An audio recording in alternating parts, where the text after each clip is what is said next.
Hello everyone. तो कैसे हैं आप लोग। आशा करता हूँ मस्त होंगे, स्वस्थ होंगे और अपने अपनी पढ़ाई में व्यस्त होंगे। तो चलिए आज के इस लेक्चर में हम लोग देखते हैं क्लास 10th फिजिक्स जो है चैप्टर 2 प्रकाश का अपवर्तन, उसका ऑब्जेक्टिव क्वेश्चन वस्तुनिष्ठ प्रश्न जो क्या है आपको एग्जाम का व्यू से बहुत इंपॉर्टेंट होने वाला है। तो चलिए देखते हैं। सबसे पहला क्वेश्चन क्या बता रहा है, किसी शब्दकोश में दिए गए छोटे अक्षरों को पढ़ते समय आप कौन सा लेंस पसंद करेंगे। तो इसमें से कौन सा लेंस पसंद करेंगे। ऑप्शन देखिए क्या हो जाएगा, ऑप्शन नंबर सी उसका सही उत्तर हो जाएगा ना। ऑप्शन नंबर सी क्या हो जाएगा, सही उत्तर हो जाएगा।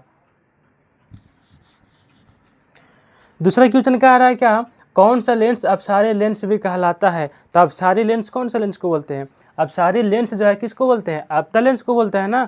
अपसारी लेंस किसको बोलते हैं, अपतल लेंस को बोलते हैं। तो अपतल लेंस कहाँ है, ऑप्शन नंबर ए में है। तो इसका करेक्ट आंसर जो है कितना हो जाएगा, ऑप्शन नंबर ए सही उत्तर हो जाएगा। तीसरा क्वेश्चन कह रहा है क्या, उत्तल लेंस की फोकस दूरी 20 सेंटीमीटर है, लेंस की क्षमता क्या होगी। फोकस दूरी जो है दिया हुआ कितना 20 सेंटीमीटर, तो उसका क्या बताना है, लेंस की क्षमता बताना है। लेंस की क्षमता कितना हो जाएगा, इसमें से क्या हो जाएगा, +5 डायोप्टर हो जाएगा ना। +5 डायोप्टर का है, ऑप्शन नंबर सी में है। तो इसका करेक्ट आंसर जो है क्या हो जाएगा, ऑप्शन नंबर सी सही उत्तर हो जाएगा। अगला क्वेश्चन कह रहा है क्या, अगला क्वेश्चन है लेंस में मुख्य फोकस की संख्या कितनी होती है। तो लेंस में जब फोकस कितना होता है, 2 होता है ना। दर्पण में फोकस की संख्या 1 और लेंस में फोकस की संख्या 2। तो लेंस में फोकस की संख्या 2 कहाँ है, ऑप्शन नंबर ए में है। तो ऑप्शन नंबर ए क्या हो जाएगा, इसका सही उत्तर हो जाएगा। अगला क्वेश्चन कह रहा है क्या, प्रकाश के अपवर्तन के कितने नियम होते हैं। तो याद रखिएगा क्या, प्रकाश के अपवर्तन का और प्रकाश का प्रवर्तन का दोनों का कितने नियम है, 2 नियम है। 2 ऑप्शन कहाँ है, ऑप्शन नंबर बी। तो इसका बी क्या हो जाएगा, सही उत्तर हो जाएगा।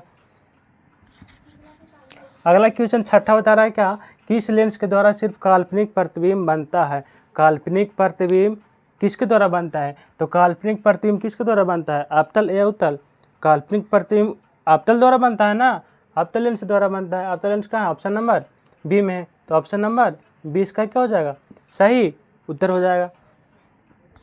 7वां क्वेश्चन बता रहा है क्या, किसी माध्यम के अपवर्तनांक का मान होता है। अपवर्तनांक का मान कितना आता है। तो अपवर्तन के नियम में पढ़ा है ना, अपवर्तनांक का मान कितना होता है, कितना होता है, साइन आई बटा साइन आर। साइन आई बटा साइन आर कहाँ है, ऑप्शन नंबर कहाँ है, ए डबल दिया गया यानी बी में है ना, साइन आई बटा sine R. Option number B क्या हो जाएगा, इसका करेक्ट आंसर हो जाएगा।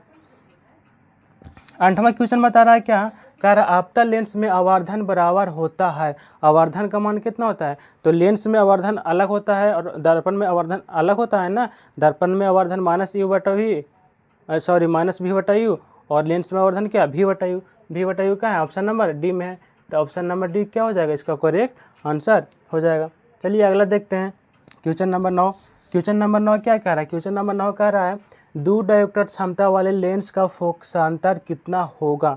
यानी डायोप्टर पावर दिया हुआ है, हमको निकालने क्या कह रहा है, फोकसांतर करने का, तो फोकस निकालने के लिए कह रहा है।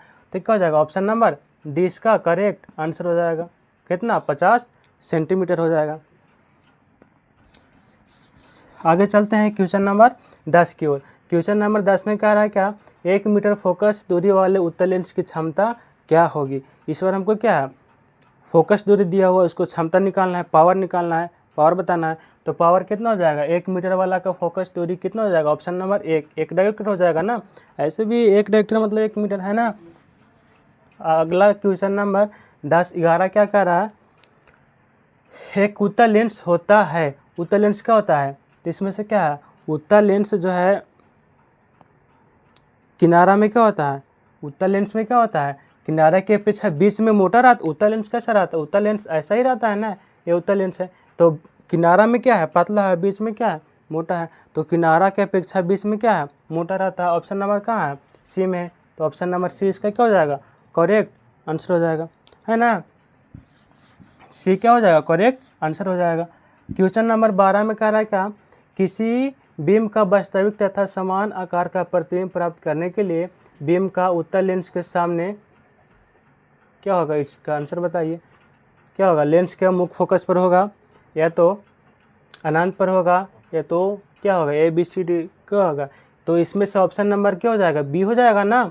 बी क्या इसका हो जाएगा, सही उत्तर हो जाएगा। अगला क्वेश्चन देखिए, क्वेश्चन नंबर 13 में क्या बता रहा है। क्वेश्चन नंबर 13 में कह रहा है क्या है, निम्न में कौन सा पदार्थ लेंस बनाने के लिए प्रयुक्त नहीं किया जाता, कांच, मिट्टी, जल, प्लास्टिक।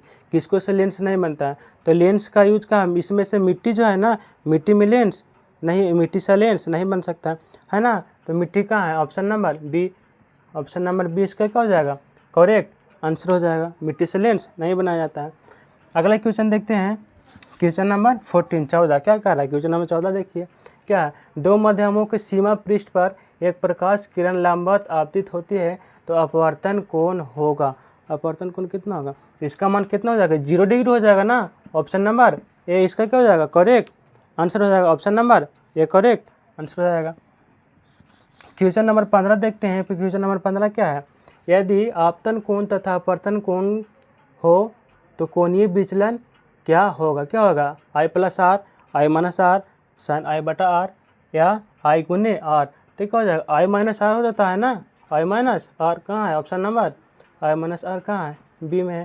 तो इसका करेक्ट आंसर जो है कितना हो जाएगा, option number B correct answer हो जाएगा।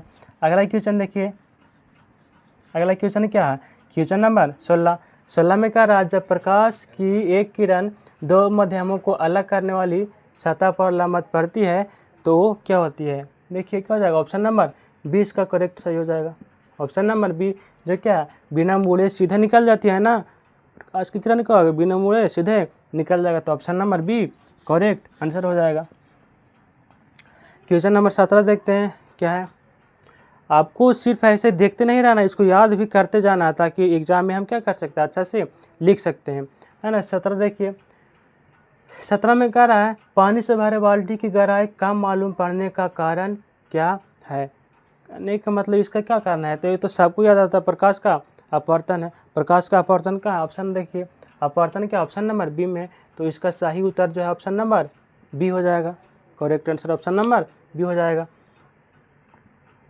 क्वेश्चन नंबर 18 देखिए, अगला क्वेश्चन क्या है, जब प्रकाश एक माध्यम से दूसरे माध्यम में जाती है तब अपवर्तन कोण होता है।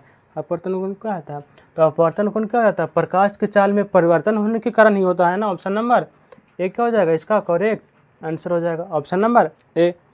अगला क्वेश्चन, क्वेश्चन नंबर 19 देखिए, 19 में क्या है, 19 में बता रहा है, सघन माध्यम से विरल माध्यम में प्रवेश करने पर आपतन कोण तथा अपवर्तन कोण में क्या संबंध होता है। तो क्या होता है, इसमें जो अपवर्तन कोण होता है क्या होता है, बड़ा होता है ना, अपवर्तन कोण बड़ा कहाँ है, ऑप्शन नंबर सी में है। तो ऑप्शन नंबर सी इसका क्या हो जाएगा, करेक्ट आंसर हो जाएगा। चलिए अगला देखते हैं, क्वेश्चन नंबर 20 में क्या कह रहा है, बता रहा है, जब प्रकाश की किरण हवा से कांच प्रिज्म की सतह से होकर प्रवेश करती हुई दूसरे अपवर्तन बाहर निकलती है तब वह मुड़ जाती है, क्या होगा, इसका आंसर बताइए क्या होती है, प्रिज्म के आधार की ओर मुड़ती है ना। ऑप्शन नंबर बी सही उत्तर ऑप्शन नंबर क्या हो जाएगा, बी हो जाएगा। कहाँ मुड़ जाती है, प्रिज्म के आधार की ओर मुड़ जाती है।